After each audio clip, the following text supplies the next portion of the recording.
황교안 전 총리가 오늘 한국당 입당식을 가졌습니다. 참 많이 준비하고 나오셨을 텐데 그러나 질문의 상당수는 박근혜 전 대통령 탄핵에 책임 있는 분 아니냐라는 그런 내용으로 집중이 됐습니다. 어떻게 데뷔전을 치렀을지요? 입당식 현장으로 모시겠습니다. 오늘은 좀 답을 해주셨으면 하는 부분이 이제 그 전당대회 출마 여부인데요. 자유한국당의 당원들과 또 국회의원님들, 국민들께서 바라는 점까지 충분히 잘 듣고 그 뜻에 어긋나지 않게 결정을 하도록 하겠습니다. 쪽에서는 친박 색채가 강해서 부적격하다는 판단을 하고 또 다른 쪽에서는 친박이 절대 아니라고 규정을 하고 있는데 제가 이제 정치의 첫 발을 내딛는 정치 신인입니다. 출발하면서 개파 얘기를 하는 것은 말이 안 된다고 생각합니다. 박근혜 씨의 공범이라는 의혹이 있는데 대국민 사과 한마디 없이 황교안 씨가 정치를 하겠다는 게 과연 맞는 것입니까?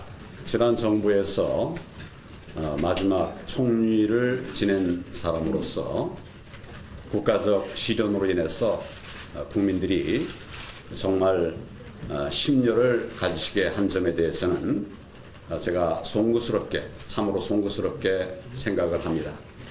다만 그것으로 인해서 함께 일했던 그 모든 일들과 또 공무원들이 함께 적폐라는 이름으로 그렇게 무너져 버리게 하는, 그렇게 몰아가는 이런 것은 제가 결코 동의할 수 없다고 생각합니다. 혹시 접견 신청을 안 하셨나요? 한 번도 안 하신 건가요? 신청이나 거부 이런 용어를 쓰는 것은 적절치 않고 제가 할 수 있는 이런 부분들을 적절하게 그렇게 해왔다는 말씀을 드리겠습니다. 오늘 말씀하신 내용의 자신감의 근거는 무엇인지 여쭤도 될까요? 어디서 많이 들어본 얘기 같으네요.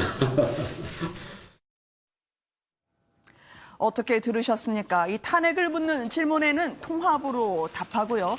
전당대회에 나가실 거냐 하니까 아직은 답을 내놓지 않던데요. 김성환 평론가님, 국민들의 마음이 지금 여론조사에도 나오겠습니다만 직격으로 달래도 모자랄 판에요. 이 시원시원한 대답 대신 계속 우회를 하시던데요. 어떻게 들으셨습니까? 그러니까 저는 이 탄핵 문제에 대해서 이렇게 자꾸 답변을 회피하고 뭐 통합이 중요하다 이런 식으로 피해가기만 한다 그러면 아마 앞으로도 정치하는 인생 내내 탄핵에 대해서 어떻게 생각하십니까? 어떻게 생각하십니까? 계속 질문을 받을 것이다. 그러니까 지금 뭐 당대표 선거에 나갈지 안 나갈지는 모르겠지만 만약에 나간다 하더라도 이 문제를 어떤 방식으로든 정리하고 넘어가야 한다고 봅니다. 네. 그러니까 아주 상식적인 질문을 할 수밖에 없어요. 그러니까 권한대행, 대통령 권한대행 시절에 박영수 특검팀이 수사 조금 더 연장해서 수사 조금 더 하겠다고 했을 때 그때 거부했잖아요, 그거. 그리고 퇴임하고 난 다음에 박근혜 대통령이 거의 궁지로 몰리고 있는 상황이었다고 하면은 그걸 탄핵에 대해서 뭐 부당하다고 생각하면 박근혜 전 대통령 탄핵 부당하다고 하는데 나와서 본인도 노력해야 되는데 아무것도 사실 한 거 없잖아요. 네. 그리고 본인이 정치적 이력이나 아니면 경력을 봐도 마찬가지인데 공안검사 출신이에요. 공안검사는 대한민국 체제를 수호하는 역할을 많이 합니다. 그리고 법무부 장관을 했어요. 헌법재판소에서 탄핵 판결이 났어요. 그럼 그거를 수용한다, 수용하지 않는다는 말을 못하는 건 도대체 뭐냐. 이런 공세들을 끊임없이 받을 것이고 네. 차라리 그거에 대해서 받을 거면 나는 탄핵에 대해서 지금도 부당하다고 얘기를 하든가 아니면 그 당시 그 박근혜 정부 국정 2인자로서 네. 자신도 책임이 있다. 다만 그 내용은 몰랐다고 해명을 하든가 뭔가 분명한 입장을 내놔야 할 필요가 있다고 봅니다. 네, 장희찬 평론가님, 오늘 황교안 전 총리가 나라가 무너져서 이제 시원한 답을 드려야 된다 하던데요. 전당대회 출마 여부에 대해서는 시원한 답을 안 하더라고요. 그러니까 왜 제가 그럴까요? 봤을 때는 친박계 여러 군소 후보들에게 좀 추대를 받고 싶은 마음이 있는 것 같아요. 아, 그래요? 이게 전반적으로 총리 출신이거나 고위 공무직을 거쳤던 분들의 공통점이라고 볼 수 있는데 네. 지금 입당식을 오늘 가지고 나머지 친박계 전당대회 후보들을 내부적으로 교통정리가 되지 않겠습니까? 특히나 이번 전당대회 같은 경우는 아시는 것처럼 단일 지도체제 방식이기 때문에 한 사람의 대표에게 권한이 집중되는 체제입니다.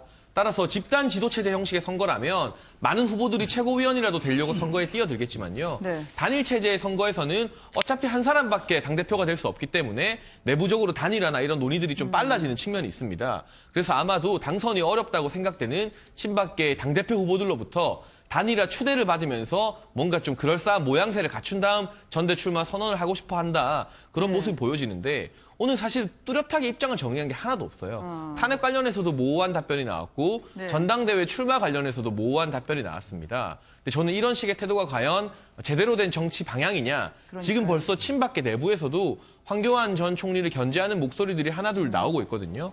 명확한 입장 정리를 하지 않고 이 사람도 내 편으로 만들고 저 사람도 내 편으로 만들고 싶어 하다가 정작 두 마리 토끼를 다 놓칠 수도 있다는 점. 그런 부분에 대해서는 현실 정치를 경험하지 않은 측면에 어떤 그 모호성이 과연 약이 될지 독이 될지 좀 지켜봐야 되겠습니다. 네.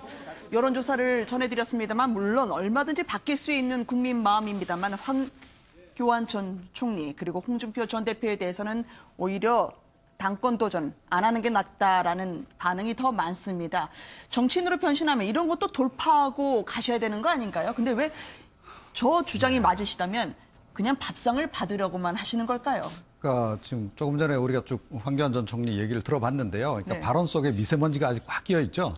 예, 그러니까 이 좀 애매모호함으로 좀 일관하는 그런 모습을 보이고 있는데 여전히 전직 총리다. 네. 이런 말씀을 제가 좀 드리지 않을 수가 없어요. 그러니까 이 전직 총리들 중에서 뭐 대권에 도전했던 분들 여러분 계시죠.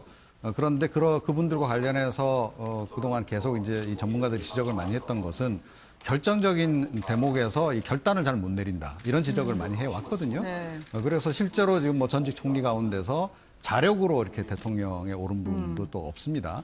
자, 이제 이것을 좀 반면교사로 좀 삼으셔야 하지 않을까 싶어요. 그러니까 네. 더군다나 지금 이제 자유한국당의 핵심 지지층들, 특히 뭐 태극기 집회에 나가신 분들이라든지 적극적으로 행동하시는 이 보수 지지층들의 좀 특징은 네. 좀 명쾌한 걸 원해요. 그리고 지금은 사실은 그분들이 지금 굉장히 지금 갈망하고 있는 것이 누군가 보수 진영에 좀 혜성같이 나타나서 지금 상황을 좀 명쾌하게 정리를 하고 네. 우리에게 좀 답을 주기를 원하는 거거든요. 자, 그런데 이렇게 애매모호한 답으로 네. 과연 그분들의 지지를 획득해 나갈 수 있을지 좀 걱정이 좀 됩니다.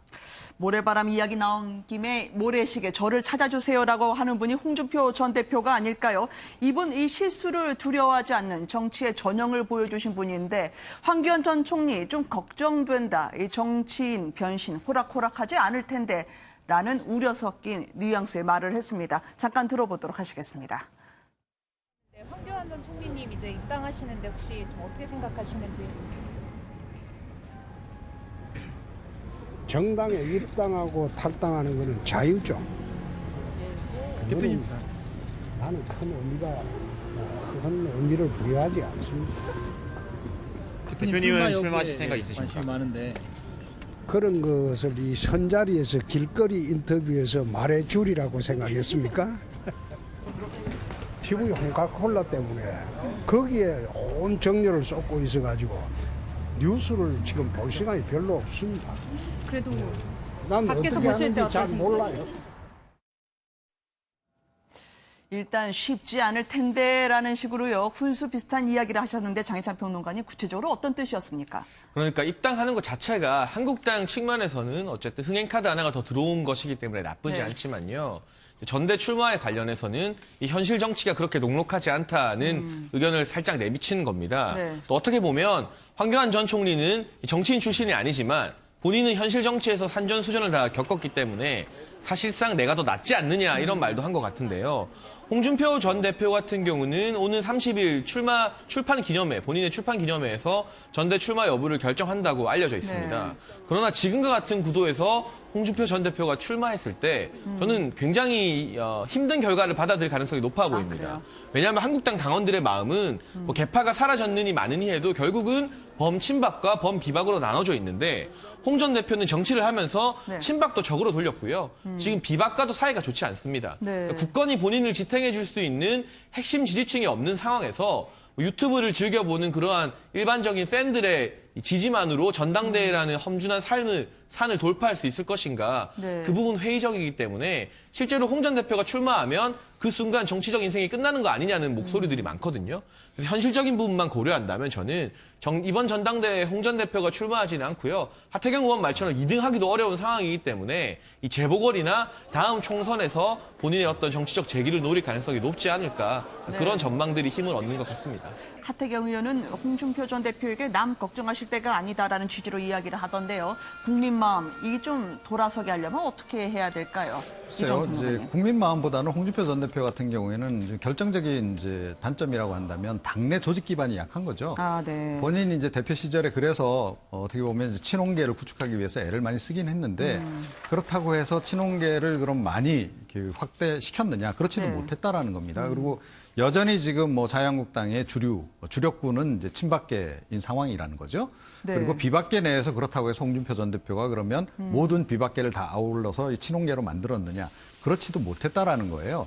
자, 그런 상황이기 때문에 사실은 이제 좀 뭐 하태경 의원의 이제 저 예견이 본인으로서는 굉장히 불쾌할 수는 있겠는데 네. 저도 사실은 비슷한 예측을 좀 할 수밖에 없습니다. 그러니까 홍준표 전 대표가 이번에 전당대회 출마하더라도 네. 과연 2등도 할 수 있을까? 그러니까 1등 친박계, 2등 비박계 누군가 이렇게 될 가능성이 현재로서는 가장 높거든요. 네. 그 지점을 이제 지적을 한 거고 홍 전 대표도 이제 뭐 워낙 현실 정치를 오래 하신 분이기 때문에 막판에는 뭐 결단을 내리시지 않을까 싶네요. 네. 나갈지 말지.